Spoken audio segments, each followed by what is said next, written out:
మన న్యాయ వ్యవస్థ చూస్తూ ఉంటే ఇది కూడా మనకేదో బాగా దారి తప్పినట్టుగా కనిపిస్తూ ఉంది. సో న్యాయ వ్యవస్థలో కూడా ఈ మనకు ఈ సనాతన ధర్మం ఆర్ఎస్ఎస్ భావజాలంతో కూడిన న్యాయమూర్తులు ఎక్కువ సంఖ్యలో చేరినట్టుగా, లేకపోతే ఎక్కువ సంఖ్యలో ఉన్నట్టుగా, లేకపోతే ఉండటం వల్లనే కొన్ని కేసెస్ అవి అనవసరమైన కేసెస్ కూడా వాళ్ళు అడ్మిట్ చేసుకుంటున్నాడు. సో దీనికి ఇది ఊరికే ఏదో తమాషాకు చెప్పిన మాట కాదు. ఈ అలహాబాద్ హైకోర్టు విఘ్నేష్ శిశిర్ అని ఒక కర్ణాటక బీజేపీ యాక్టివిస్టు, ఆయన రాహుల్ గాంధీ మీద కేసు ఫైల్ చేస్తే వెంటనే అడ్మిట్ చేసుకుంటున్నారు.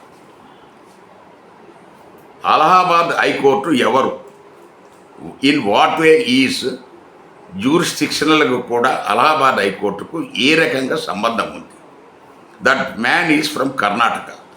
ఈ should file in Karnataka, Bengaluru, Karnataka high court. Otherwise, he should file in Delhi High Court. Why he is coming to Allahabad High Court? Why every time Allahabad High Court is only admitting his petitions? Definitely, there is some motive. So, అతను వేసినప్పుడల్లా ED IT అంటే వెంటనే వాటందరికీ నోటీసులు ఇస్తున్నారు. ఎందుకంటే అలహాబాద్ హైకోర్టుకు ఒక చరిత్ర ఉంది. అలహాబాద్ హైకోర్టుకు చరిత్ర ఉంది, ప్రజలు మర్చిపోలేదు. ఎమర్జెన్సీకి కారణం అలహాబాద్ హైకోర్టు.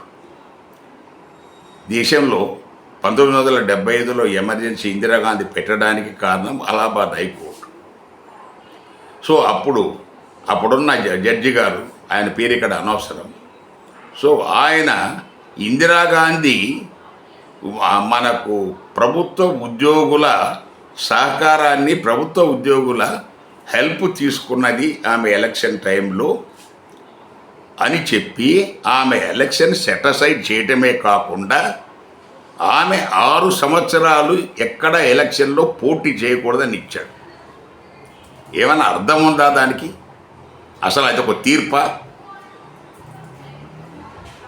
సో మన ఆ రోజులలో, ఈ రోజులలో ఈవీఎంల ట్యాంపరింగు, దాని తర్వాత ఓటు చోరీలు రకరకాలు జరుగుతున్నాయి. ఆ రోజులలో అంత దుర్మార్గం ఏం లేదు.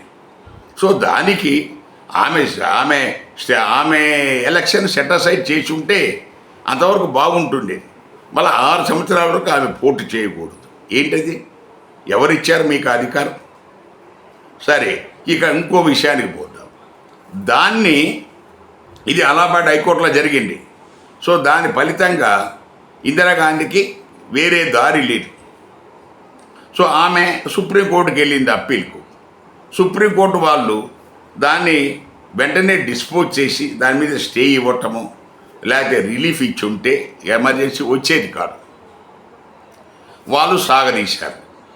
దానికి తోడుగా అక్కడున్న ఆ రోజున్న నేషనల్ నాయకులంతా ఆర్మీని, మిలిటరీని, పోలీసును, మీరు ఇందిరాగాంధీ మాట వినొద్దు, ప్రభుత్వం మనకు అనైతికం, అందువల్ల అని చెప్పేసి వాళ్ళు రెచ్చగొట్టి దేశంతా అల్లకొల్లాలు చేసినప్పుడు ఇందిరాగాంధీ ఎమర్జెన్సీ పెట్టక ఏం చేస్తుంది? సో ఇక్కడ ఎమర్జెన్సీకి వ్యతిరేకించే వాళ్ళు, క్రిటిసైజ్ చేసేవాళ్ళు, దుర్మార్గమైన వాళ్ళకు దాని వెనక ఉన్న చరిత్ర తెలియాలి. వెనక ఉన్న చరిత్ర అలహాబాద్ హైకోర్టు నుంచే మొదలైంది. సో ఇక్కడ మనం ఎందుకు అలహాబాద్ హైకోర్టు ఇందులో మన ప్రస్తావన ఏంటి? మన ఈ పర్టికులర్ వ్యక్తి కర్ణాటక బీజేపీ యాక్టివిస్టు రాహుల్ గాంధీ మీద పర్పస్ఫుల్గా ప్రతిసారి, ఒకసారి ఆయన పౌరసత్వం మీద, ఒకసారి ఆయన ఆస్తుల మీద, ఒకసారి ఆయన టూర్ల మీద వేస్తుంటే ప్రతిసారి why Allahabad high court is only admitting. That is the thing. Allahabad high court should be barred from admitting the petitions filed by Vignesh Siris against Rahul Gandhi by Supreme Court. Then only things will go as per law. ప్రతిసారి వాళ్ళు admit చేసుకోవడం, అది complicate చేయటం, మళ్ళీ సుప్రీంకోర్టుకి వెళ్ళడం, ఏంటి ఇదంతా? ఏం జరుగుతుంది దేశంలో? ఇక్కడ మనం చెప్పదలుచుకున్నది ఏంటంటే న్యాయస్థానాలు న్యాయబద్ధంగా ఇప్పుడు ఇది కర్ణాటక వ్యక్తి కర్ణాటక హైకోర్టులో వేయకుండా, దేశానికి మొత్తానికి సంబంధించిన సెంట్రల్ పాయింట్ ఢిల్లీ హైకోర్టులో వేయకుండా అలహాబాద్ హైకోర్టుకు ఎందుకు వెళ్తున్నాడు? ఫస్ట్ దాని మీద యాక్షన్ తీసుకోవాలి. దాన్ని అడ్మిట్ చేసుకుంటున్న వాళ్ళ మీద యాక్షన్ తీసుకోవాలి సుప్రీంకోర్టు. అప్పుడే మనకు న్యాయం జరుగుద్ది, అప్పుడే మనకు వాస్తవాలు తెలుస్తాయి. అంతేగాని ఏదో వీధించినట్టుగా మనకు అదే మోడీ గారి మీద వేయగలరా, అమిత్ షా గారి మీద వేయగలరా, లేకపోతే ప్రస్తుతం ఉన్న బీజేపీ వ్యక్తుల మీద ఎవరి మీద వేయగలరా? వేయలేరు.